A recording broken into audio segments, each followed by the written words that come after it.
Olá, pessoal, boa noite.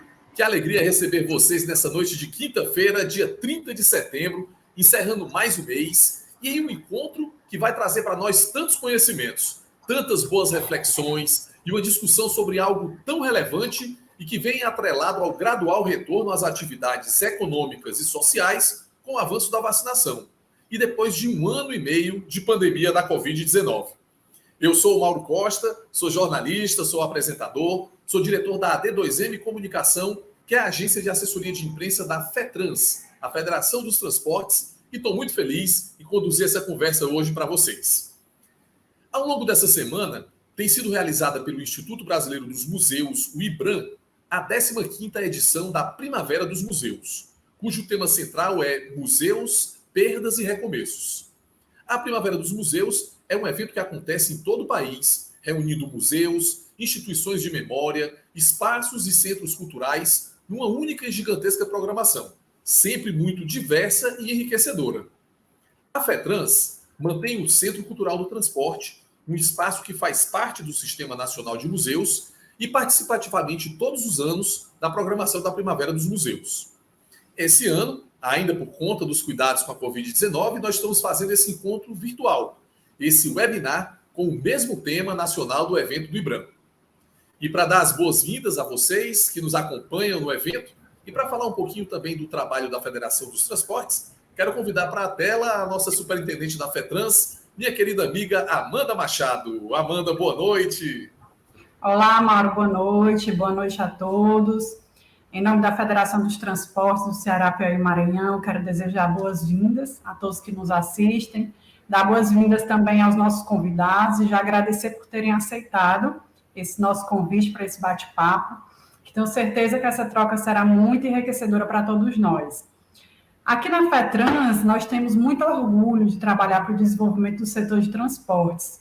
E a gente tem um grande orgulho também de ter a oportunidade de manter um centro cultural que valoriza a história do nosso setor de transporte, que incentiva a leitura e o acesso à cultura. Atualmente, aqui na FETRANS, a gente possui 7 exposições de longa duração e um centro de documentação e pesquisa que conta hoje com mais de 70 mil registros. Então, aproveito a oportunidade para convidá-los e virem, conhecer aqui o nosso espaço. E falando um pouquinho desse nosso tema desse ano, especialmente do tema da Primavera dos Museus, Perdas e Recomeços, esse é um tema que nos possibilita uma reflexão sobre as novas formas de trabalho, a reinvenção dos espaços culturais. E com a pandemia e a necessidade daquele isolamento social inicial, Mauro? E todos que nos assistem, o consumo da cultura foi e ele é extremamente necessário para a saúde mental na vida das pessoas. Então, acho que essa percepção ele foi um grande ganho para nós, de como a cultura ela é essencial na vida das pessoas. Então, não vou entrar muito nesse tema, certo? Vou deixar essa parte para os nossos especialistas que estão aqui hoje com a gente. E desde já, eu já desejo um excelente bate-papo e que a gente possa desfrutar de mais momentos como esse, que tenho certeza que vai ser muito enriquecedor para todos nós. Obrigada. Obrigado, minha querida Amanda. Que coisa boa contar com você aqui conosco. Obrigado pela abertura. Gente, nós reunimos um time de craques, convidados de peso na nossa cena cultural do Ceará, para debater esse tema geral do evento e também para trazer para nós essas novas possibilidades de recomeço para os espaços culturais do nosso estado. Propor novos cenários, discutir um pouquinho essas frentes de atuação para o setor. E eu agora vou apresentar quem é essa turma. Nosso primeiro convidado é o médico João Flávio Nogueira, que é criador do canal História e Histórias de Fortaleza, do Ceará e do Brasil, no YouTube e também na página de mesmo nome no Facebook. O João Flávio é um apaixonado por história e por pesquisa e se disponibiliza sempre a trazer e apresentar vídeos antigos da capital cearense, do estado do Ceará, também a contar histórias de espaços públicos, muitas delas oriundas das pedaladas que ele faz por Fortaleza. É um grande exemplo de pesquisador, de incentivador e divulgador na nossa cultura. Meu caro João Flávio, boa noite, seja bem-vindo. O áudio está mutado. Seu áudio está mutado. Muito boa noite. Boa noite, Mauro. Boa noite, Emily, Amanda, Saulo e Wellington. E para mim vai ser uma grande honra poder participar e colaborar um pouco nesse debate. Tenho certeza que o senhor vai trazer muita coisa boa, que as suas páginas são maravilhosas e trazem sempre muita informação e muita história. Nosso outro convidado que vem nos brindar com seu conhecimento é o museólogo Saulo Moreno, esse baiano cheio de energia que empresta seu talento para nós aqui no Ceará como coordenador do Núcleo Educativo do MAUC, que é o Museu de Arte da Universidade Federal do Ceará, que fica ali na esquina da Avenida da Universidade com a Avenida 13 de Maio. Meu querido Saulo, boa noite. Olá, boa noite, Mauro. Muito obrigado pela recepção tão calorosa, né, e animada, que certamente me enche de muita alegria. Boa noite aqui, Amanda, o João, o Wellington, o Emily. Uma alegria estar com vocês e participar deste momento aqui de conversa, de debate sobre os nossos museus, né, instituições tão importantes para a nossa vida cultural. Muito obrigado pelo convite. Valeu, querido Saulo. O MAUC, o Museu de Arte da UFC, que é um equipamento cultural extremamente interessante, muito conhecido, e o Saulo certamente vai falar um pouquinho dele daqui a pouco. Nossa terceira convidada e também museóloga é a Emily Santos, que também é mestre em antropologia, pesquisadora e trabalha no nosso maravilhoso Museu do Ceará, que fica localizado no centro da capital cearense. Emily, olá, boa noite, bem-vinda. Olá, obrigada, Mauro. Boa noite. Boa noite para todos, Amanda, João, Saulo, Wellington. Obrigada pelo convite de debater aqui com vocês sobre museologia, sobre museu, sobre esse novo recomeço. Que legal, Emily. Tenho certeza que você vai trazer muitas contribuições para a nossa discussão. E fechando o nosso quarteto de convidados, ele que é prata da casa, nosso querido Wellington Souza, que atua com muita dedicação no nosso Centro Cultural FETRANS, o Centro Cultural do Transporte. E aí, Wellington, tudo bem? Tudo ótimo, Mauro. Boa noite a todos, boa noite aos convidados, boa noite, Amanda. Boa noite, Mauro, que sempre sabe fazer colocações perfeitas. E obrigado pela recepção maravilhosa também. Falando em energia, viu, Saulo? Quinta-feira à noite, a gente está sempre com aquele gás, aquela animação. Quem é aqui do Ceará sabe que a quinta-feira é a quinta do caranguejo, né? Então a gente vai aproveitar o clima e a energia da nossa quinta à noite para discutir um tema muito bacana. E lembramos que vocês que estão aí nos assistindo podem fazer suas perguntas durante o encontro, mandar para nós pelo chat e, na medida do possível, nós vamos tentar fazer todas elas para os nossos convidados. E aí, vamos nessa? Vamos começar então o nosso bate-papo? Bom, gente, é o seguinte. Todos nós sabemos dos impactos causados pela Covid-19, né? Isso aí é fato, né? A doença impactou negativamente todos os setores e camadas sociais indistintamente. Os prejuízos e perdas causadas pela pandemia para o setor cultural, então, foram muito grandes, com a paralisação de atividades por um período muito longo. Ao mesmo tempo, esse cenário de crise sanitária permitiu, eu diria até que exigiu das instituições e profissionais culturais a pensar em novas formas de trabalhar e de oferecer seus conteúdos, adaptando-os às novas dinâmicas sociais. Nós mesmos aqui somos um exemplo disso, né? Estamos fazendo um exemplo de apropriação do espaço virtual como uma vitrine para a cultura. Dados de uma pesquisa recente do Datafolha, falar para os nossos convidados, estão mostrando que a maioria dos entrevistados não pretende abrir mão dos hábitos online agora que nós estamos com a reabertura dos espaços físicos, né? Então eu queria começar a nossa primeira pergunta conjunta para todos vocês, que cada um de vocês detalhasse como vocês enxergam esse novo período de reabertura, de reinvenção dos espaços culturais, após esse impacto que foi uma realidade para os museus, claro, né? Eu queria ouvir de vocês como é que vocês avaliam esse processo que nós estamos tendo agora, desse momento para frente, de recomeço, de reinício e de reinvenções. Para começar a desfiar esse novelo, claro, né? Vamos começar com as damas. Damas primeiro. Emily, como é que vocês estão trabalhando esse novo olhar lá no Museu do Ceará, ou mesmo em outros equipamentos culturais da Secretaria de Cultura aqui do nosso estado? Já pensando nesse futuro pós-pandemia, que, se Deus quiser, está mais próximo que nunca, com a população sendo mais vacinada. Conte um pouquinho para a gente como tem sido. Bem, a Secretaria tem alguns equipamentos que estão em restauro, requalificação, né? Logo, alguns prédios já serão inaugurados. Nós tivemos agora a biblioteca pública sendo reinaugurada aí, bastante modernizada, né? Com um novo conceito para ser trabalhado. E o Museu do Ceará, onde eu atuo, como museóloga na secretaria, está agora fazendo esse processo de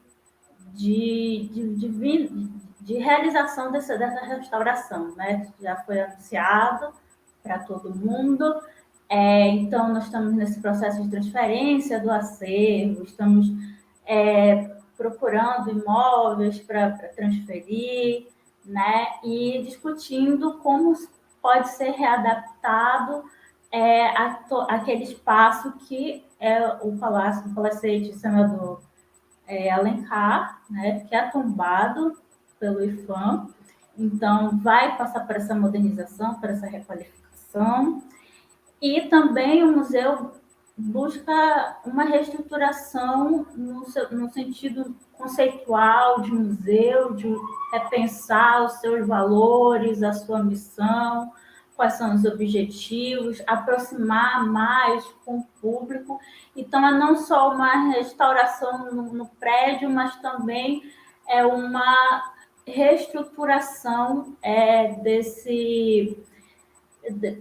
do próprio museu, né? Da própria ideia de museu, do que o Museu do Ceará vai trazer mais para frente. Né? Nós tivemos agora, último ano, os novos servidores entrando, né? Eu sou uma das novas servidoras, temos mais uma museóloga e uma analista de cultura e um historiador que, em conjunto com a equipe que já estava lá, está trabalhando isso. Que legal, que legal. Só contextualizando, Emily, para quem não é de Fortaleza que está nos assistindo, ou mesmo para quem não está lembrando, o Museu do Ceará, que fica no coração da cidade, fica ali ao lado, pertinho da Praça do Ferreira, e é um espaço realmente muito tradicional, muito histórico, né?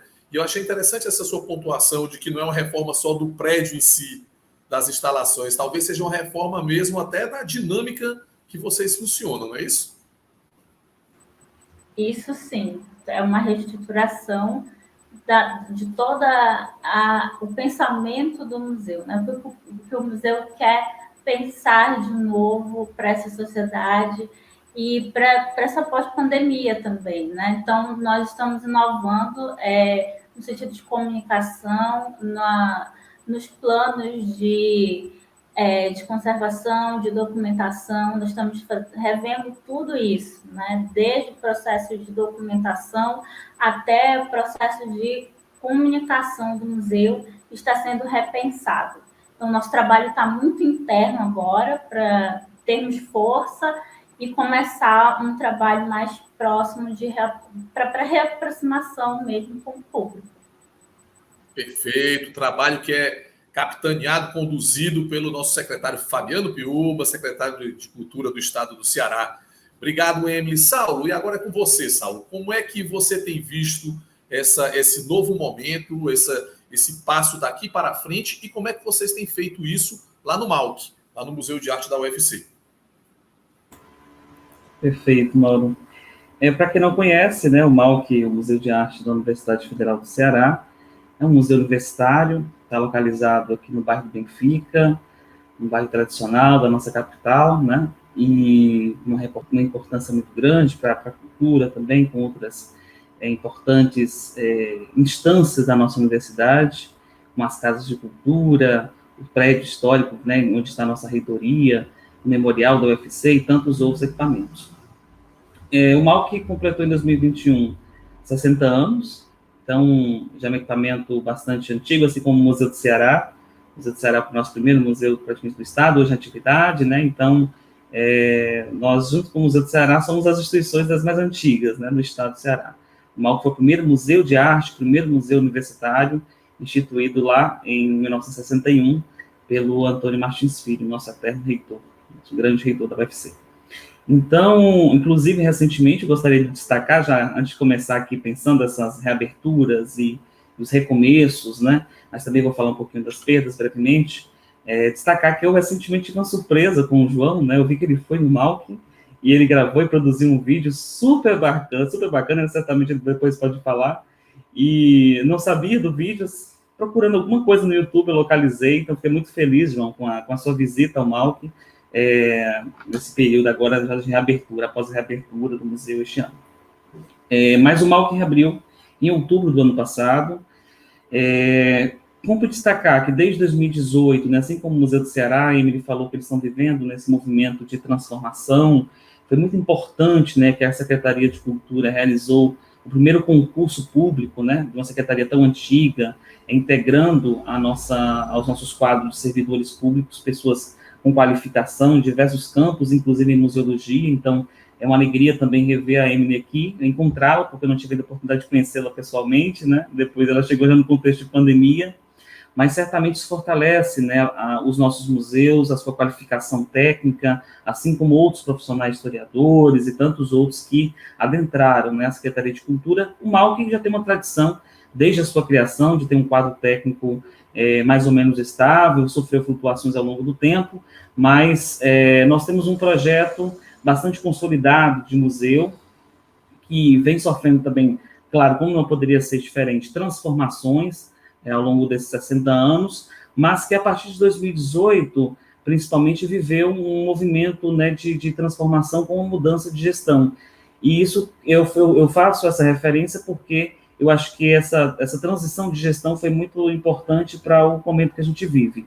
Então, 2018, após uma gestão bastante extensa, o professor Pedro Eimar Costa, a Graciele Siqueira, que é museóloga, também como eu, como a Emily, que assumiu a direção, ela já começou, junto com a equipe do museu, a pensar alguns novos direcionamentos. Então, com base numa tradição e num modelo de atuação bastante consolidado, como museu universitário, o MAUC foi, portanto, experimentando e buscando novos caminhos, com a implantação do seu núcleo de comunicação, com a implantação do núcleo educativo, com o fortalecimento do seu arquivo histórico e institucional, da biblioteca. Então, nós vivenciamos desde 2018 uma crescente também de apoio da própria universidade para que a instituição tenha condições de prestar um serviço relevante à sociedade. A gente sabe como é importante equipe, recursos, né, apoio.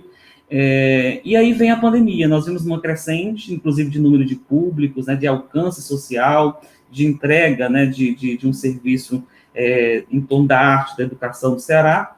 E a pandemia foi aquele choque para todo mundo. Então, nós buscamos um movimento de atualização. É preciso pensar em um MAUC, já talvez um MAUC 2.0, né, ou 3.0, porque esse museu já viveu tantas transformações também que é difícil até numerar, né, visto que foram várias gestões e movimentos distintos.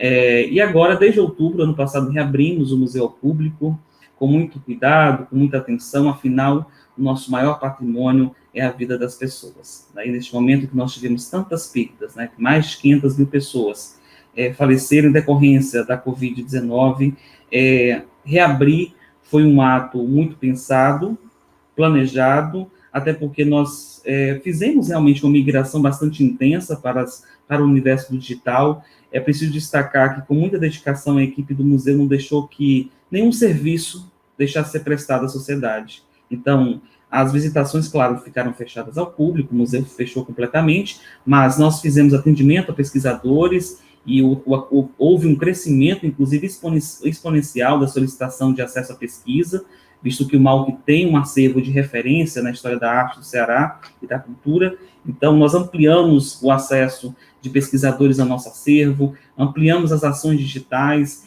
Então, foi um movimento que buscou se conectar cada vez mais com a cibercultura, alinhar um museu à cultura contemporânea, as perspectivas que todos nós estamos aqui imersos, e, ao mesmo tempo, o pensar a reabertura foi feito com muito cuidado. No momento que foi necessário, o museu não hesitou em fechar as portas novamente. Então, fechamos depois as portas em fevereiro, no final de janeiro para fevereiro, e retornamos agora, tem já aproximadamente uns 3 meses, 2 meses, e aos poucos a gente vem retomando essas ações, inclusive com o avanço da vacinação, as ações presenciais. Então, tem sido um desafio enorme, mas tudo feito com muita cautela, porque é fundamental cuidar da nossa gente, cuidar dos trabalhadores do museu, das equipes e das pessoas, antes de tudo. Que maravilha, Saulo. Deu realmente um panorama muito bacana de como o MAUC é um equipamento vivo, né? E tão presente mesmo, não só no meio universitário, mas para toda a cidade.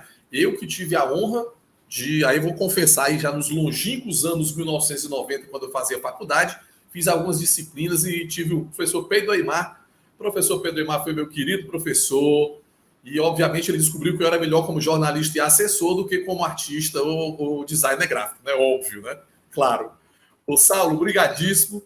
E agora, no caso do nosso João Flávio Nogueira, que, como médico, certamente estava num momento bem peculiar da rotina de trabalho dele durante a pandemia, o João Flávio, como pesquisador e conhecedor de muito da nossa cultura, e que certamente também conhece tantos espaços e equipamentos culturais, está aí o Saulo, que já deu até um exemplo, né, bem claro. João, como é que você vê esse momento pós-pandemia sob a ótica de quem consome cultura, mas também é um pesquisador na prática? Boa noite, pessoal, novamente. Para mim foram dois momentos muito especiais e muito marcantes, né? Primeiro, como médico, a experiência, vivenciar uma pandemia como essa, né? Que a última que a gente tinha tido em 1917, 1918, a gripe espanhola, aqui em Fortaleza também muito interessante. E eu fui pesquisar. A primeira coisa, quando eu comecei a escutar sobre o SARS-CoV-2 lá na China e tal, foi pesquisar, né? E ver se tinha algum comparativo com alguma coisa que a gente já tinha vivenciado, né, aqui no Brasil, na Europa e tal. E é interessante porque as similaridades são muito grandes. E eu sempre sou uma pessoa que gosta de ser muito otimista, por mais que a gente tenha tido muitas mortes, cada um de nós na família com certeza teve alguém que ou ficou muito doente ou infelizmente faleceu, a gente tem que ver, ou tentar ver, uma saída para essa pandemia. E do mesmo jeito que aconteceu em 1917, 1918, com o avanço de novas tecnologias, naquela época o rádio avançou bastante, os programas de rádio, a informação via rádio, eu acho que hoje o meio virtual ele está sendo muito importante. Pra você ter ideia, eu tenho esse canal do YouTube de história desde 2019, ou seja, antes da pandemia. Eu criei por causa do meu filho, que por algumas razões, né? Hoje em dia, eu estudei no Colégio Militar de Fortaleza. E para você entrar no Colégio Militar de Fortaleza, você tinha que fazer 3 provas, uma de matemática, eliminatórias, uma de estudos sociais, que era história e geografia, mas história do Ceará, e outra de português e redação. Hoje em dia, meu filho está fazendo prova agora, não tem mais história e geografia. E o Enem, por mais que seja uma coisa democrática, uma coisa boa, eu acho o Enem uma coisa interessante. Não fiz Enem, eu fiz vestibular, e inclusive o resultado saiu ali, vizinho, foi pregado na parede do Malc, por isso que eu tenho uma relação muito importante com o Malc. Era na rádio universitária ali, eu fui ver meu nome, estava meu nome lá, eu digo, beleza, passei, né? E aí, com o Enem, você não tem mais uma obrigatoriedade, vou dizer assim, de estudar a história local, porque o gaúcho não tem interesse em saber quem foi Martins Soares Moreno e nem a gente tem interesse em saber quem foi Bento Gonçalves, por exemplo, ou José Pinto Martins, bem que José Pinto Martins estava aqui no Ceará também, em Aracati. Mas o que acontece é que meu filho começou a me perguntar, ele via a gente ia andar de bicicleta ali na beira-mar, então ele via a estádio de Iracema, ele, papai, quem é Iracema? Eu digo, rapaz, que para mim é uma coisa óbvia, né? Mas para ele, uma vez ele perguntou, papai, quem é Ayrton Senna? Eu digo, rapaz, aí bateu, aí foi fundo, né? Então eu comecei a fazer esses vídeos amadores mesmo, e colocava no grupo da família.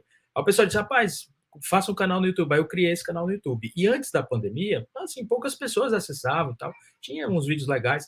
Mas depois da pandemia, que a gente ficou em casa e viu a necessidade de também consumir essa cultura dessa forma virtual, aí o canal deu um boom de assinantes e eu nunca pensei que fosse ser do jeito que está sendo. Eu acho uma coisa muito interessante. E os museus, eles também são interessantes aqui. E muitas vezes a gente mora aqui em Fortaleza e viaja, vai para São Paulo, vai para fora do Brasil, e a primeira coisa que você quer ver é um museu. Mas você não conhece os museus que você tem na sua própria cidade, né? O Mal, que eu conhecia porque eu estudei na UFC, levei meu filho e tal, e tem coleções magníficas do Antônio Bandeira, do Aldemir Martins, do Raimundo Sela. E o Antônio Bandeira é talvez o artista cearense mais valorizado, o artista cearense tem, né? O Museu do Ceará também, importantíssimo, com as coleções que tem, desde da pré-história até o Bode Oiô, que meu filho gosta bastante da história do Bode Oiô. Confesso que não conheço o Museu da FETrans, mas tem que ir aí para fazer até um episódio para o canal. Mas Fortaleza tem muitos museus interessantes. Tem o da Cefaz, agora que abriu o memorial. Tinha o memorial do Judiciário, que teve um incêndio lá e tal. Então, os museus também eles têm que se readequar a esse novo normal. Eu não gosto muito dessa palavra, mas vou usar. Ou seja, criar espaços e criar condições seguras para que a gente possa visitar virtualmente ou presencialmente. Uma das coisas que eu sempre... E aí eu vou criticar também, que eu gosto de vez em quando criticar. Eu critico os museus daqui, do Ceará, alguns, né? Porque nem todos são assim. é porque eles não abrem aos domingos. Eu entendo e tal, que são servidores e tal, mas é o dia que, geralmente, os museus são mais cheios em todos os outros lugares do Brasil e do mundo. Você vai em São Paulo, o MASP, o dia que está mais cheio é o dia de domingo, porque é o dia que você tem, mais ou menos, livre com a sua família para ir, né? Então, seria uma coisa para a gente repensar também, tentar abrir os museus dia de domingo e tal. E eu já fiz até uma proposta, falando do Museu do Ceará, para eles ocuparem o prédio do antigo Colégio Jesus Maria José, que ali tem estacionamento, tem coisas que, teoricamente, podem ser até mais fáceis de ser acessados, né? Mas os museus do Ceará eles estão de parabéns, têm coleções fantásticas, maravilhosas, e todos devem conhecer, tanto do ponto de vista virtual, que muitos têm páginas virtuais, quanto do ponto de vista presencial. Então, de parabéns vocês que são nossos heróis museólogos aqui no Ceará. Legal, João Flávio, legal. Obrigado pelas suas considerações, pela sua apresentação e já deu um overview aí grande, né, de alguns espaços nossos, de museus, mostrou diversos... E você falou uma coisa muito certa, viu, João Flávio? A gente tem muito isso, né? Toda vez que a gente vai viajar, a gente coloca na nossa lista do que fazer uma visita a algum equipamento cultural.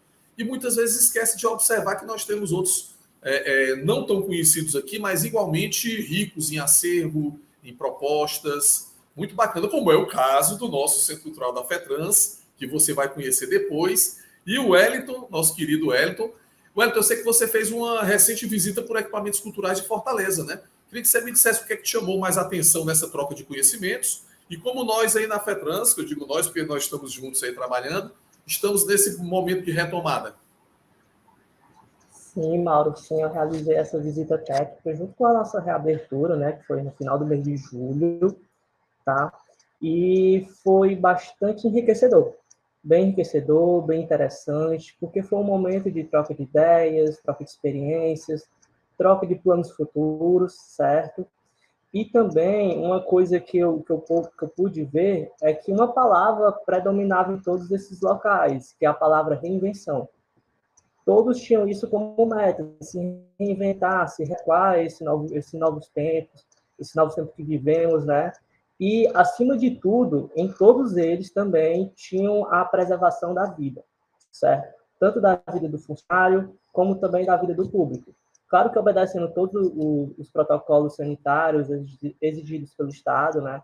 Mas foi bastante enriquecedor mesmo, sabe? Foi como é que eu posso dizer? Foi uma troca de experiência fantástica. Maravilha, meu querido Wellington, muito bom.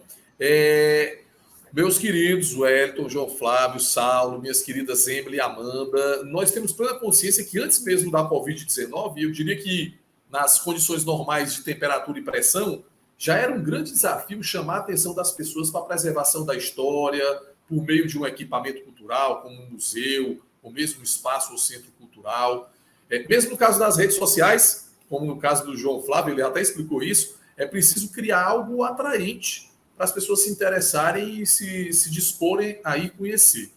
No geral, como é que vocês avaliam o interesse das pessoas por história, por cultura, por buscar conhecer suas raízes, por apreciar uma exposição? Vocês têm sentido isso como algo crescente? E a que vocês acreditam esse movimento? Quem começa para responder aí? Vou apontar aí, João. Vai lá, João. Vou começar aqui. Eu acho que é uma pergunta bem interessante essa daí. E assim, e não adianta também a gente pegar e ficar apontando dedos, tá? Porque o governo faz isso, porque a pessoa não tem cultura, tá? Não, foi como você falou, tem que ser atrativo, por exemplo. E as coisas têm que ser reinventadas. Hoje eu estava atendendo um alto executivo de uma empresa de televisão aqui do Ceará. Aí eu perguntando para ele como estava sendo essa nova reinvenção. Ele disse, doutor, eu assisto televisão agora, tudo pelo YouTube. Eu assisto os programas locais aqui da minha emissora, que eu tenho o jornal, para ver alguns erros, algumas coisas assim, acelero, mas eu assisto na hora que eu quero e do jeito que eu quero. Então, é uma coisa personalizada. Lógico, o museu ele não pode personalizar a exposição para cada pessoa, porque cada um tem um gosto, cada um tem um jeito de fazer.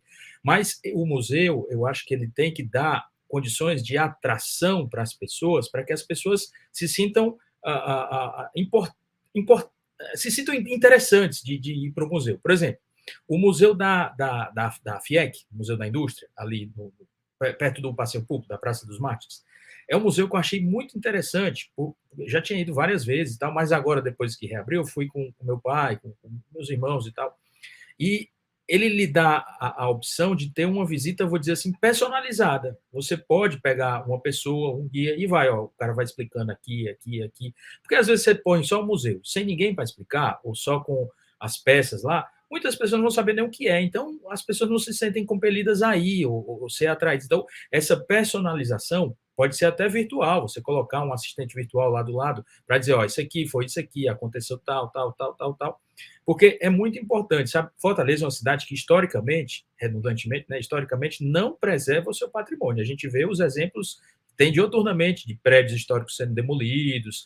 E aqui, essa atividade comercial, vou dizer assim, museu, que em muitos lugares do mundo ele chega a ser lucrativo, ou seja, é importante você ter um museu, aqui ela dá prejuízo, né? Então, você vê o Centro Cultural da Unifoca, é fantástico. Uma vez eu estava conversando com o executivo lá da Unifoca, ele disse, doutor, o senhor não sabe quanto é o prejuízo por mês aqui, daquele negócio ali, de ar-condicionado, de conta, de não sei o quê, não sei o quê, não sei o quê. Né? Então, a gente tem que tentar fortalecer essa atratividade para que essas atividades possam ser também, do ponto de vista econômico, até porque a gente vive num mundo que tem que ter dinheiro, né, que sejam lucrativas e que sejam importantes de serem criadas para isso. Não adianta a gente ficar só exigindo, mas é porque o povo não vem, mas porque o governo não dá dinheiro, mas porque não sei o quê, não sei o quê, não sei o quê, e a gente não tentar mudar o status quo das coisas, tentando facilitar esse acesso. Né? Então, como usuário dos museus, primeiro, eu gostaria muito que eles fossem abertos nos finais de semana. Gostaria mesmo, porque seria um dia muito legal para levar minha família, para levar todo mundo, levar as crianças. Porque você vai, por exemplo, uma vez eu viajei para Hong Kong. Achei a coisa mais linda do mundo.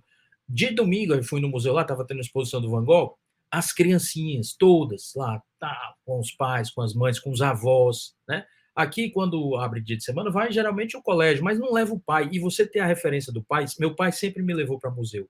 Então, você ter a referência do pai ou de uma pessoa que você admira bastante, lhe levando junto, lhe explicando as coisas, eu acho que isso é fundamental. E como os museus daqui não abrem, grande maioria, né, nos finais de semana, a gente não consegue ter muito isso. Minha primeira experiência no museu aqui foi no museu que chama Museu das Secas. Eu estava na 4ª série, eu estava antes de estar no Colégio Militar, eu estudei no Santa Cecília. E eu fui com o meu professor, foi uma coisa que me marcou muito, sabe? Então, meu pai também estava junto nesse dia. Então, é a primeira... a solicitação que eu faço como usuário.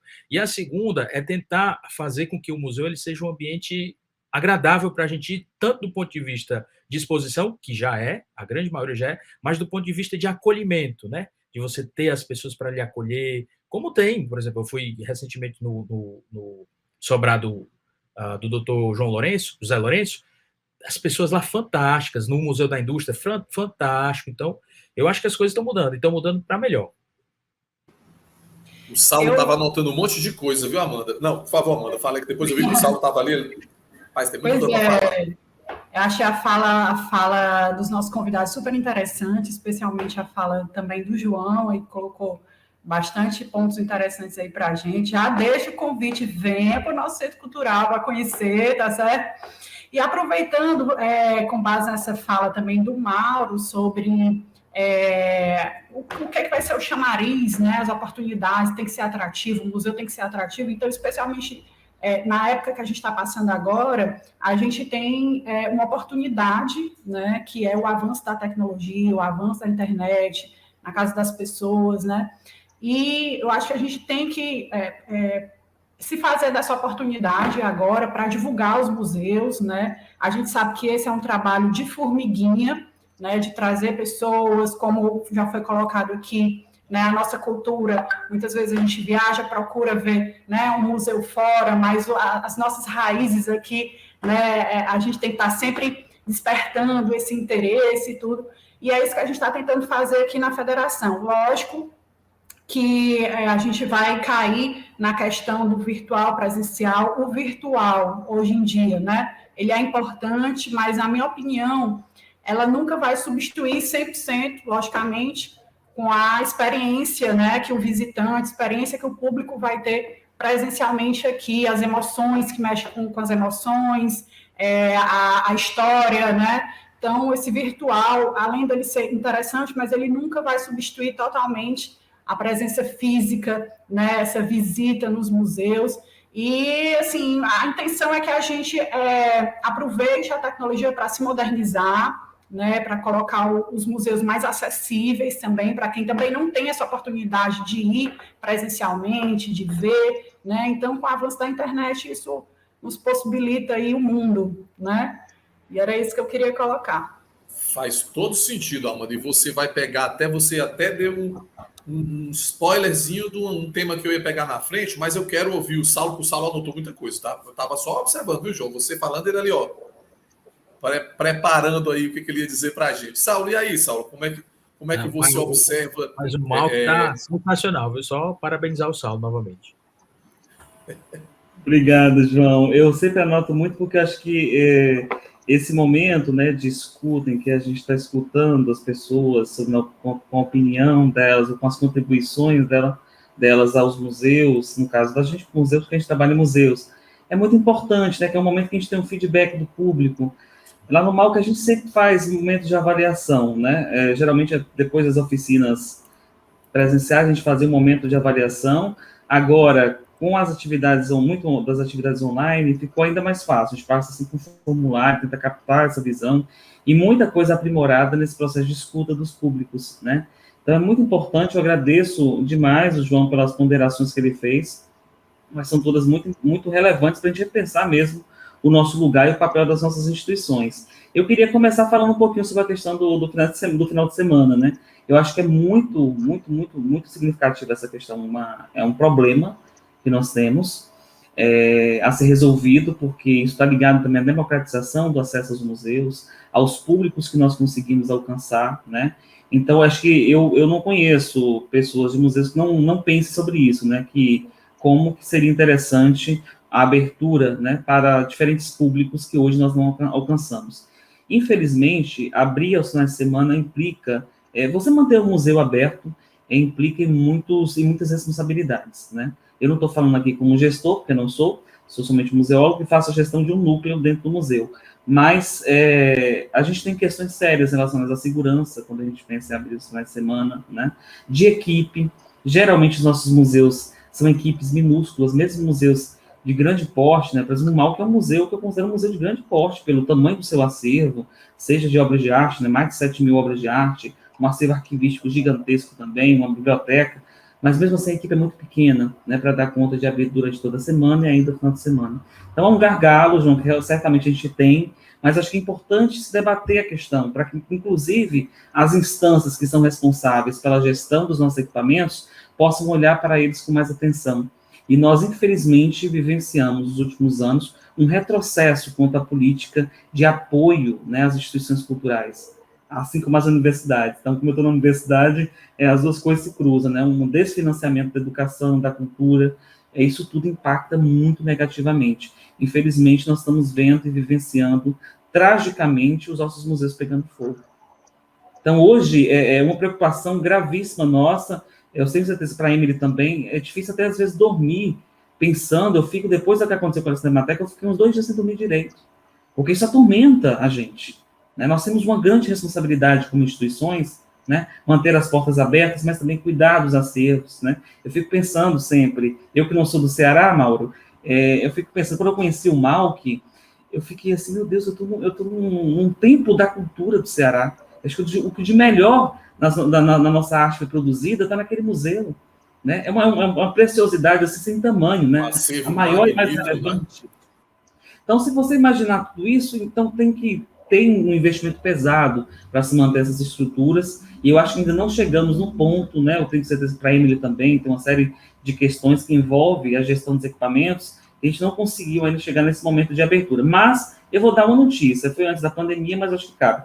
Nós iniciamos a gestão atual do museu, iniciou em 2019 o movimento de abertura aos sábados, e aí não era só abrir o museu aos sábados pela manhã, isso dia 8 até 1 da tarde, era abrir o museu com uma programação especialmente pensada para aquele dia, né? Então, tinha sempre uma apresentação musical, uma oficina, uma visita mediada, uma conversa com o artista, enfim, tinha uma atividade que era justamente isso que vocês falaram, que é esse atrativo. Porque uma coisa que nós percebemos também na experiência de abrir, talvez aos sábados, é porque não adiantava abrir, as pessoas geralmente não iam, era preciso construir o hábito de visitar o museu, formar os públicos para estar ocupando os museus nos finais de semana. Então, nós começamos a pensar atividades culturais e educativas articulada a essa abertura, o que deu muito certo. Outra experiência bacana do MAU que foi em parceria com o Corredor Cultural Benfica, que movimenta toda a Avenida da Universidade e que nos domingos, né, o museu estava aberto praticamente o dia todo. E aí, novamente, não era só abrir o museu, era a gente pensando em programação extensa, né, para crianças, para jovens, para adultos. Então, fizemos caça ao tesouro, oficinas de arte, de isogravura, de pintura, de colagem. Então, era pensar a ocupação do museu, né? Não só a visitação, as pessoas irem lá e ter a oportunidade de fazer a fruição estética, mas também de viver e fazer arte naquele espaço em diálogo com as outras experiências. Então, eu só queria destacar esses 2 movimentos que nós fizemos, foram interrompidos por conta da pandemia, mas certamente assim que for possível a gente espera retomar, né, para poder fortalecer essa ocupação dos museus, né? Então, penso que na atual conjuntura, a gente não basta abrir, né? É preciso pensar com muito carinho como que a gente vai atrair o público, como vocês bem colocaram, tanto o João como o Mauro e a Amanda, né? Como atrair o público, que é talvez uma das grandes dificuldades que a gente tem no Brasil, apesar que os nossos hábitos culturais vêm mudando bastante e o acesso a museus tem crescido muito. Na última década, então, se registrou algo imenso de crescimento de acesso, que está ligado, claro, às políticas públicas, a investimentos e por aí vai. Muito importante, viu, Saulo, se você falou da questão do crescente mesmo de público, que eu já vi isso em matérias, em pesquisas, mas também é notório, né? Já vinha sendo, claro que a gente passou por esse intervalo, está passando ainda por esse intervalo, mas era notório como você vê, e essa questão, pegando o que o João também falou, dos públicos mais jovens. A gente tem sempre aquela tendência a achar que, não, o jovem ou a criança agora tecnológica, ela não vai gostar se não tiver alguma coisa. Claro, se você tiver alguma conexão com aspectos mais modernos ou digitais, vai facilitar, mas por incrível que pareça, o aspecto mesmo contemplativo de determinados espaços fazem um contraponto com essas gerações. E eles conseguem descobrir uma realidade que muitas vezes eles não tinham, que é de um espaço contemplativo, de um espaço de observação, de fruição, diferente do que se tem nas telas, né? Wellington, pegando um pouquinho a nossa realidade no centro cultural, né? A gente sentia também isso, né? De público, não só do nosso público do setor do transporte e suas famílias, mas até outros públicos participando e chegando e visitando o nosso centro cultural. Você podia até falar um pouquinho das exposições que a gente tem para contextualizar isso, né? Claro, e eu notei 2 pontos aqui. O primeiro foi o que o João falou, referente a como a recepção do público se qualificou nos últimos anos, né? E eu posso dizer que eu sou testemunha disso, porque eu estou aqui desde o tempo da graduação, né? Eu sou graduado em História pela Universidade Estadual do Ceará. Desde a graduação, quando eu entrei aqui, houve um real crescimento mesmo dos mediadores mesmo desses espaços, através das oficinas que eram ministradas lá no Museu do Ceará, com a Kátia, a Emily sabe bem, as oficinas para esses mediadores receberem o público, e também foi muito crescente mesmo a criação do grupo REM, um grupo também que começou a unir esses mediadores de museus também. E outro ponto também que falou é o próprio Saulo, né? Ele pontuou já as dificuldades que abrir nos finais de semana, mas também o Centro Cultural também teve algumas iniciativas, Cultural FETRANS, né? Primeiro foi junto ao Cine de ônibus, né, que a gente recebia ao público, geralmente era no horário da cidade de Fortaleza, nós recebíamos o público aqui e a partir daqui nós visitávamos alguns pontos históricos da cidade de Fortaleza, isso aos domingos, certo? E também a gente está com a ciclofaixa que faz o percurso aos domingos, que passa por aqui por perto, pelo centro e tudo. Também a gente mudou, a gente junto com os órgãos que estão à frente da ciclofaixa, mudou e colocou um dos pontos de parada aqui no Centro Cultural. E a gente recebeu um resultado extremamente positivo, né, nesses dias e tudo. E é claro que a pandemia atrapalhou, com certeza, e foi até um dos pontos que a gente bateu assim que a gente retornou. de avaliar o momento, que nós estávamos, avaliar onde a gente parou dentro daquele crescimento que nós estávamos, entendeu? E para a gente avaliar como seria daqui para frente, certo? Então, é isso. Eu acho que ainda sei. As pessoas dizem que desconstruir é mais fácil do que construir, né? E eu acho que a gente está nesse momento de construção. É claro que é difícil, é claro que vai ser árduo, mas eu tenho a certeza que a gente vai superar isso. Olha, Wellington, eu sou um ávido visitante de museus já há muito tempo, tenho mais tempo de estrada e mais cabelos brancos que o seu. Você falou aí da sua graduação, a minha graduação foi lá atrás, e eu sempre tive essa curiosidade de ir visitar. Meu pai também fazia muito isso comigo. Ele era um profundo admirador de coisas, de aspectos da história e tudo. E é claro, notório, como a gente vê uma mudança e uma evolução nos espaços que nós temos aqui no estado do Ceará, seja aqui em Fortaleza, seja em outras regiões como Cariri, região norte, em Sobral e outros municípios, ou até museus pontuais que nós temos de iniciativas em outros municípios. Vale muito a pena a gente procurar conhecer. Não é isso, Emily? Você que pela Secretaria de Cultura, você que tem essa dimensão da realidade do estado todo, né? Tem notado esse interesse maior das pessoas, então, pelos museus? Sim, primeiro abrindo um parêntese, porque o Wellington falou sobre a oficina, já que antecipando, logo o Museu do Ceará vai ter programação interessante com essa oficina que o Wellington falou, que é como visitar um museu de história, né? Fiquem ligados aí nas nossas redes sociais. E eu acho que o Museu do Ceará agora, né, um pouco fechado para visitação, mas o que o Saulo colocou foi super interessante, né? A gente sabe que há uma necessidade de abrir aos finais de semana, né? E até mesmo entendendo a diferença do público, né? A diferença que um público em dias de semana, de segunda a sexta, não tem assim possibilidade de visitar um museu. O final de semana é o mais provável, tem um potencial maior, enfim, isso é interessante. Isso vem muito do estudo de público, né? Entender essas diferenças de público, entender que existem tipologias de público e cada tipo de público visita um museu em dias da semana diferentes, né? Temos aí o final de semana com um público familiar, um grande potencial, mas também nós temos o problema orçamentário, né? De recursos financeiros, de recursos humanos e inclusive de segurança para estar ali no final de semana. Então, o Museu do Ceará já pensou nisso, sabe que é um desafio que nós teremos que enfrentar daqui a algum tempo, né? Que é abrir nos finais de semana, mas, enfim, o Saulo colocou muito bem.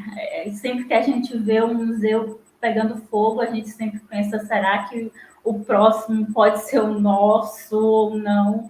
Enfim, é sempre uma dor, porque é um patrimônio da sociedade, é um patrimônio que faz parte da nossa memória, que foi perdido, né? Então, isso, sabe? É muito problemático e são museus que têm um orçamento muito grande. Então, imagina museus do Estado que têm um orçamento muito menor, né, do que esse, ter um perigo, um potencial maior de ter essas perdas, esses danos, né? Então, é sempre uma luta constante.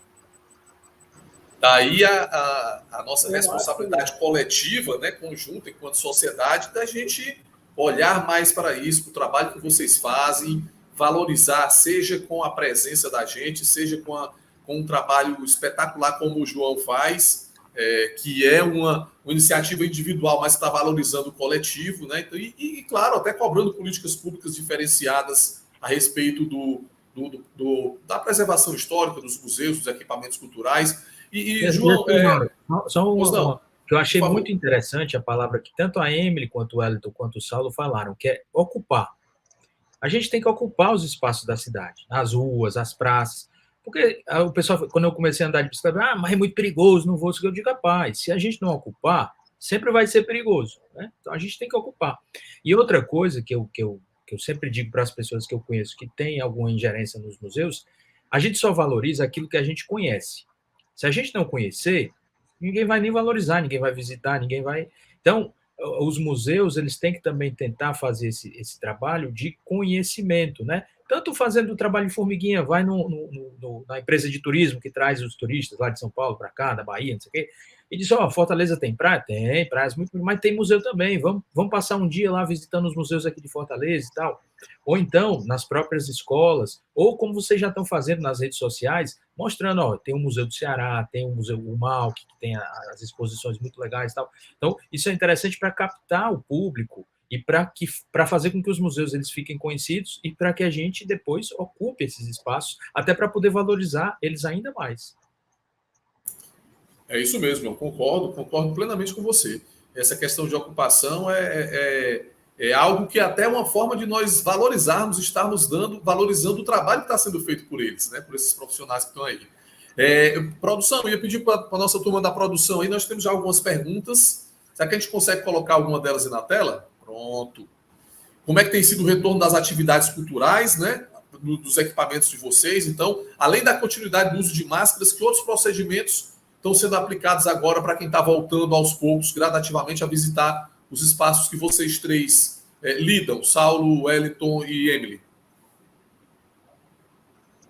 Bem, eu acho que, começando, eu acho que, além do uso de máscara, obedecendo todos os critérios estipulados pelo governo do Estado, né, referente às sanitárias, certo? E também a volta só foi possível graças à vacinação também dos profissionais, a gente só voltou, depois da vacinação dos profissionais de museu, a gente voltou, certo?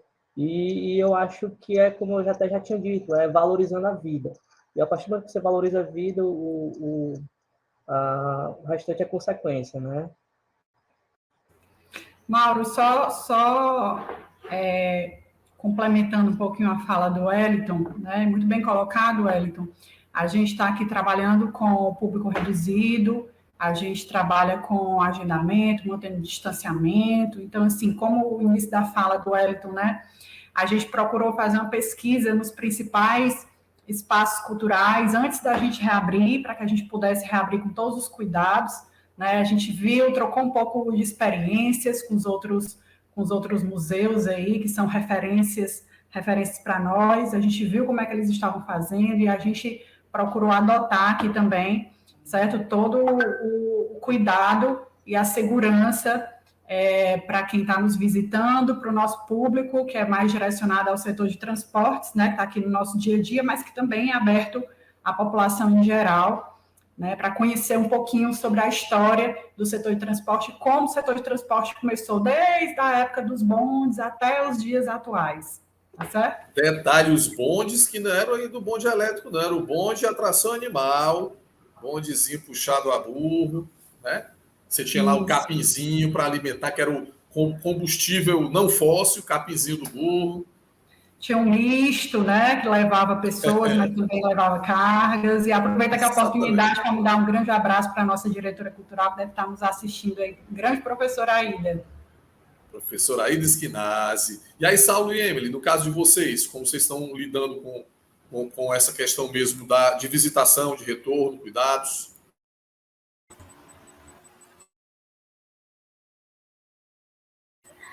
Bem, o museu está fechado para visitação, né, até agora, mas nós pensamos o retorno dos servidores e das servidoras para começar a trabalhar no museu. Nós não estamos trabalhando periodicamente, né, nós desenvolvemos uma escala, mas antes de tudo nós fizemos leitura de todos os protocolos existentes nos museus, né? O próprio COM fez recomendações sobre conservação, sobre a própria dos trabalhadores, como eles devem ficar, né? O próprio Conselho Internacional de Museus publicou uma recomendação para que todos os museus trabalhassem seus próprios protocolos a partir dessas diretrizes. Nós seguimos, né? E tentando entender as limitações e possibilidades que o Museu do Ceará, dentro desse contexto pandêmico e de obras, né, nós desenvolvemos o nosso protocolo de retorno ao trabalho presencial. Querido Saulo. Perfeito. Mal que, como eu disse, reabriu ano passado, depois nós fechamos e reabrimos agora em pouco tempo. E aí cabe dizer da importância da vacina nesse processo para a reabertura, né? Porque após, né, aquele susto ali no início do ano, então o museu resolveu fechar as portas. Nós, em abril, infelizmente, perdemos uma pessoa fantástica, que foi uma dor imensa para o museu, para toda a sociedade cearense, o professor Gilmar de Carvalho, que foi um duro golpe. Perdeu o professor Gilmar e até hoje tem sido muito difícil para a gente no museu, a ausência dessa pessoa tão importante para a nossa história e que era da nossa convivência semanal, né? O professor Gilmar estava toda semana no Malco com a gente, era uma pessoa muito querida, então aproveito esse momento para homenageá-lo aqui e destacar que após esses abalos todos a gente pensou muito, né, em como reabrir, quando reabrir.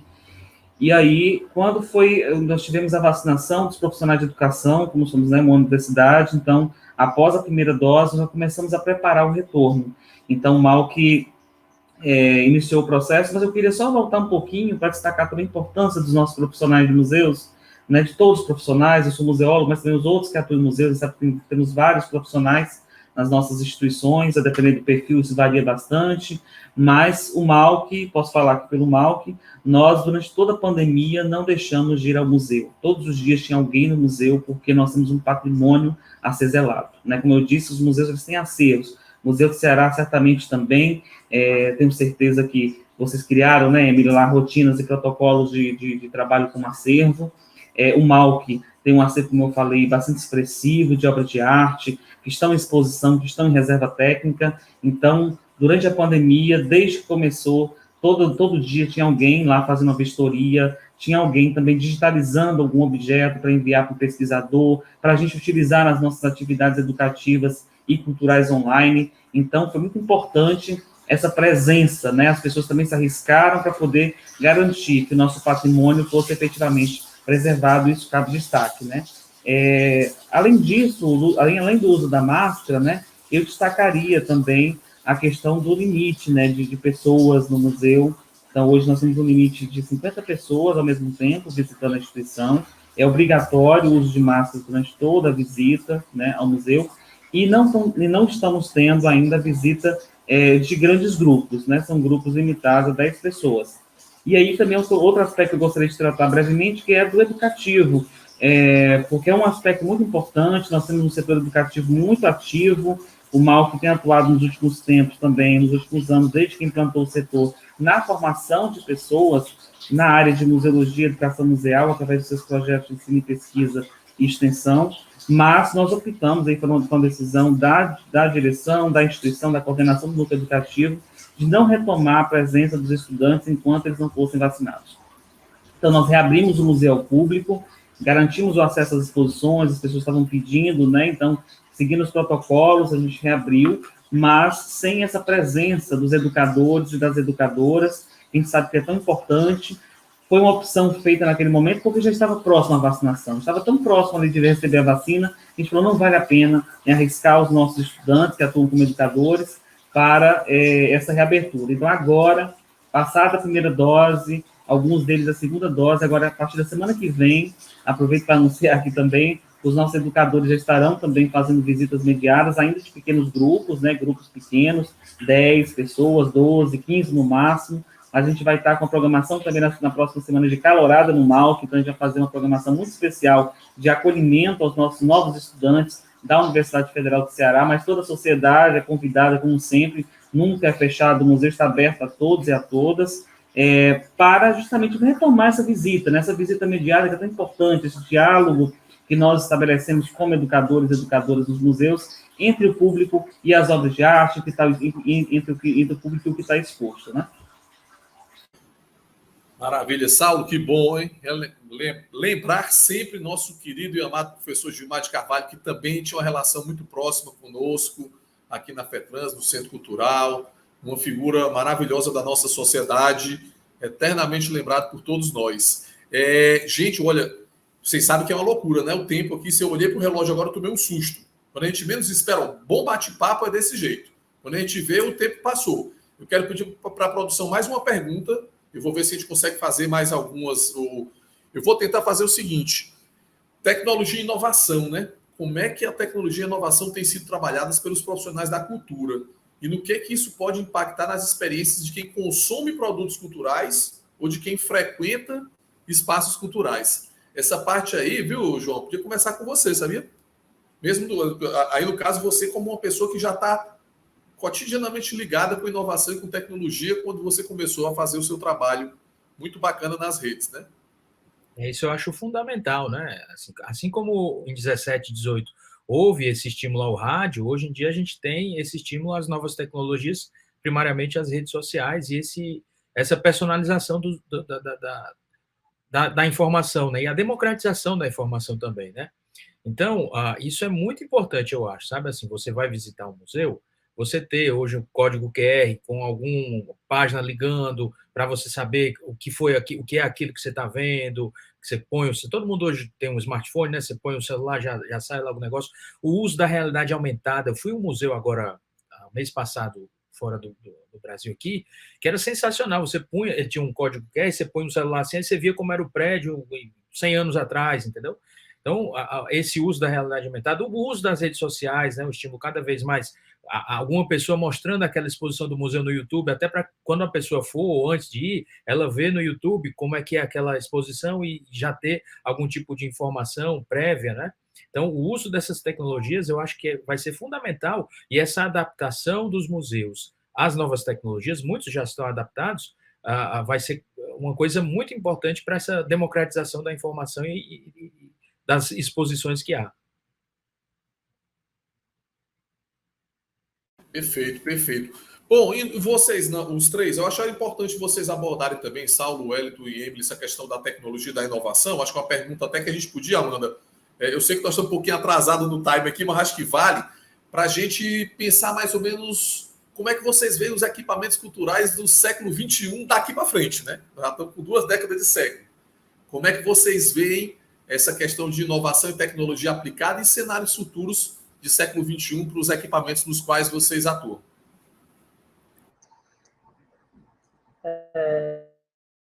Só reforçando, uma coisa bem interessante que o João falou. Ele falou que durante a primeira pandemia que existiu, né, que a gente sabe, a de 17, aumentou o uso do rádio. E hoje em dia as pesquisas dizem que durante essa pandemia aumentou o uso do podcast, aumentou o consumo do podcast, que é considerado rádio moderno. É bem interessante como as coisas são bem simples dentro da nossa história, né? Mas em relação à tecnologia, eu acredito que a cultura soube reagir aos efeitos dessa pandemia, né? Soube reagir, o maior exemplo disso são apropriações das mídias digitais, o espaço digital, né, pela cultura, meio que acabou gerando um novo modelo de consumir o produto cultural, né? E tudo indica, acredito eu, que essa é uma tendência que vai ter manutenção no pós-pandemia. Ou seja, a forma com que a gente estava consumindo cultura durante a pandemia, eu acredito que vai se manter ao longo do pós-pandemia.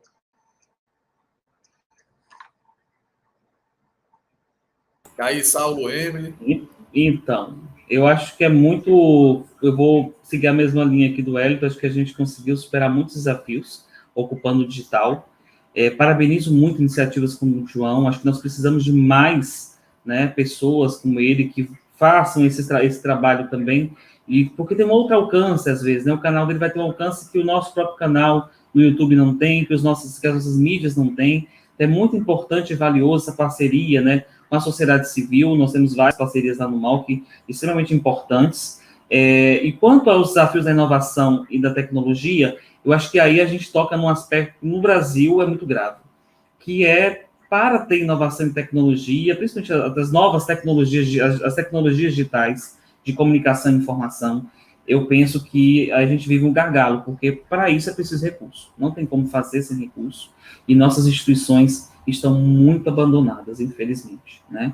Eu acho que nós não temos orçamentos, a manutenção, às vezes, de coisas básicas estão prejudicadas. Então, acho que urge uma reflexão sobre isso. Eu, como museólogo, me preocupo muito com a questão dos acervos, e eu acho que hoje no Brasil tem tido uma onda muito grande de criação de museus tecnológicos. Isso tem sido observado em várias cidades, desde principalmente o Museu da Língua Portuguesa foi criado, o Museu da Manhã. Isso tem se espalhado pelas cidades brasileiras, eu venho acompanhando o movimento, isso em Manaus, que eu acompanhei, agora na Paraíba, em algumas outras cidades do país. Isso me preocupa muito, porque os bens materiais, esses bens, eles não estão sendo preservados. Eles estão se perdendo, e isso é insubstituível.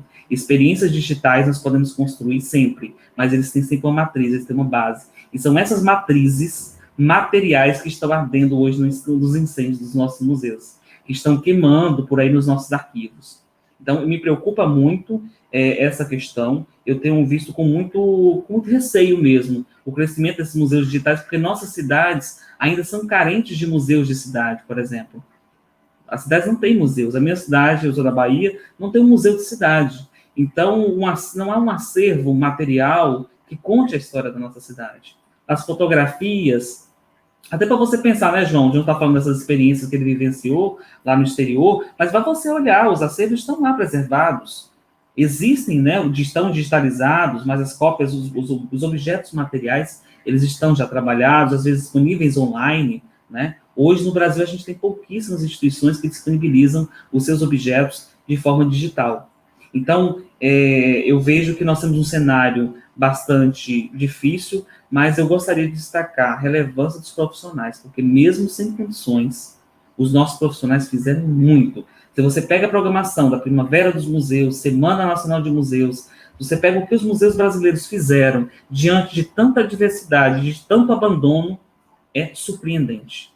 Então, eu bato palma para os museus brasileiros, especialmente para os seus profissionais, os parceiros, porque não é fácil. Não é fácil você lutar diariamente contra o abandono completo, a falta de verba, a falta de pessoal, mas o que é importante, na minha percepção, hoje, mais do que nunca, é da gente defender, enquanto sociedade, esse acervo material que corre sério risco de perder.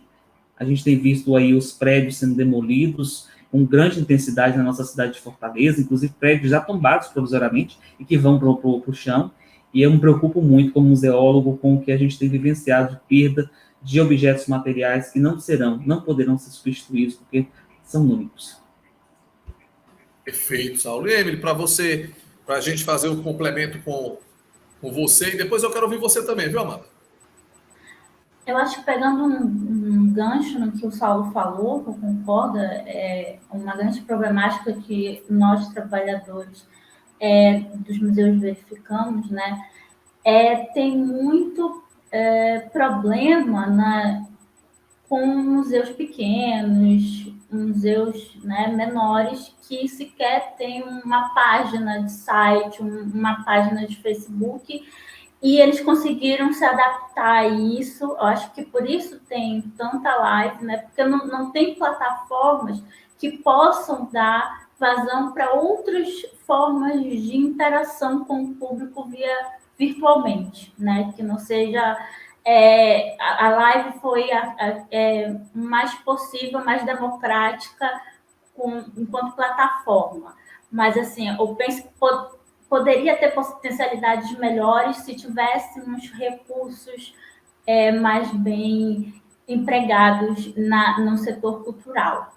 E eu quero falar uma outra coisa sobre isso, que é o processo da questão democrática sobre o acesso à internet, né? Todo mundo fala, teve uma certa democratização do acesso à cultura por meio da internet, mas se pegarmos a realidade do Brasil, existe uma grande porcentagem de pessoas que iam ao museu, visitavam os museus, mas não têm acesso à internet, ou um acesso limitado de Facebook, né, essas redes sociais, WhatsApp, Instagram, mas não tem acesso mais qualificado à internet ou sequer tem acesso.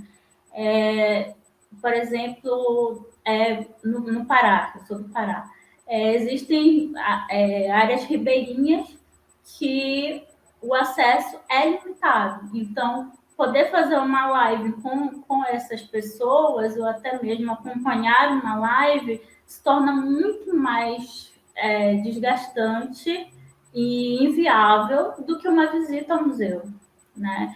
Então, limitou, de certa forma, o público, né? Houve um certo acesso, uma democratização, mas a gente não pode esquecer que houve também exclusão.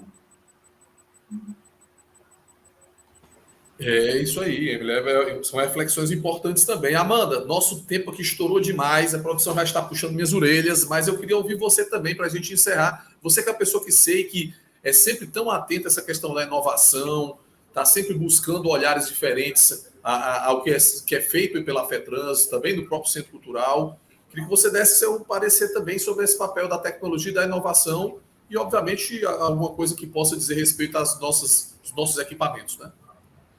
Bom, eu quero ressaltar, né, parabenizar a fala do Saulo, da Emily, de todos que estão aqui participando, principalmente na questão da valorização dos museus, né? A gente precisa, sim, valorizar os museus. Quero também reafirmar aqui os nossos parabéns, né, aos museólogos que fazem esse trabalho, e falar em relação à tecnologia, que já foi a minha fala inicial, né? A gente sabe, sim, da dificuldade que a internet, muitas vezes, nem todo mundo tem acesso à internet, mas eu acho também que é uma grande oportunidade, eu continuo achando que é uma grande oportunidade para que a gente possa, sim, mostrar, né, os nossos espaços para que eles se tornem mais atrativos, realmente, porque a gente se depara com essa dificuldade de trazer público, né? Então, sou muito a favor dessa questão do uso da tecnologia para poder atrair as pessoas, né? Especialmente agora, nesse período que a gente está passando, que a gente viveu e a gente está vivendo ainda, né? Então, assim, eu acho que é uma oportunidade. E brasileiro é criativo, né, gente? Então, assim, nós somos criativos, né? Então, a gente tem uma dificuldade aqui que são inúmeras, né? Mas a gente está sempre se rebolando, tentando fazer aí, tirando, como é que fala aquele ditado? Tirando água de pedra, como é, Mauro? Tirando leite de pedra e realmente sendo estimulados, aí é que nós somos criativos mesmo, e com condições mais ainda. Exatamente. Então, quanto menos condições a gente tem, mais criativa a gente é. Então, por isso que está todo mundo aí de parabéns.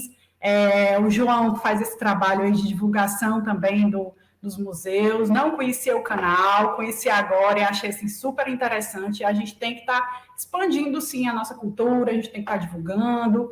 É isso que eu penso, né, a respeito aí de tecnologia, de inovação e trabalhando como a gente continua trabalhando por aqui, com muito esforço, porque não é fácil, a gente sabe disso, mas eu procuro também sempre pensar numa maneira assim, com um olhar mais positivo em relação a isso.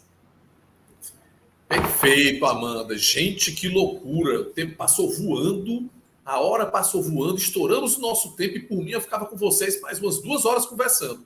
Bate-papo maravilhoso, mas eu acredito que a gente conseguiu levar, que vocês levaram para o nosso público, boas informações que acabam também levando a importantes reflexões, né?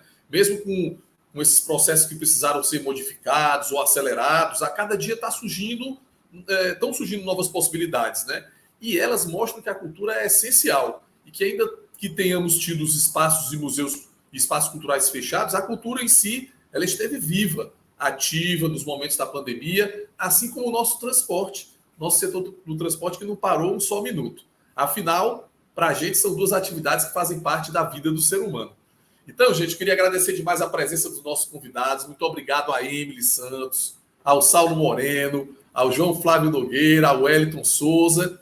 E, claro, convido vocês a visitarem vocês que estão assistindo a gente aqui, a visitar esses 3 espaços culturais aqui citados. quando tiver aberto o Museu do Ceará, o nosso MAUC, que está em plena atividade, como o Saulo colocou, Museu de Arte da UFC, e o nosso Centro Cultural da FETRANS. E seguir também, claro, os canais do João Flávio, procurando por história e histórias de Fortaleza, do Ceará e do Brasil. Vocês vão adorar, é extremamente rico e leve, agradável, divertido. Parabéns, viu, João? Maravilhoso lá o canal. Gente, meu obrigado também a você, Amanda, nossa querida Amanda Machado, superintendente da FETRANS, a nossa diretora, querida professora Aida Esquinazzi, que conduz a nossa área de cultural com tanto afinco, e ao nosso presidente Chiquinho Feitosa, nosso presidente da FETRANS, que sempre é um apoiador e um entusiasta do nosso centro cultural, e os parabéns à nossa competente equipe técnica da FETRANS. Bom, espero que vocês tenham gostado, que tenha sido a noite de quinta-feira agradável.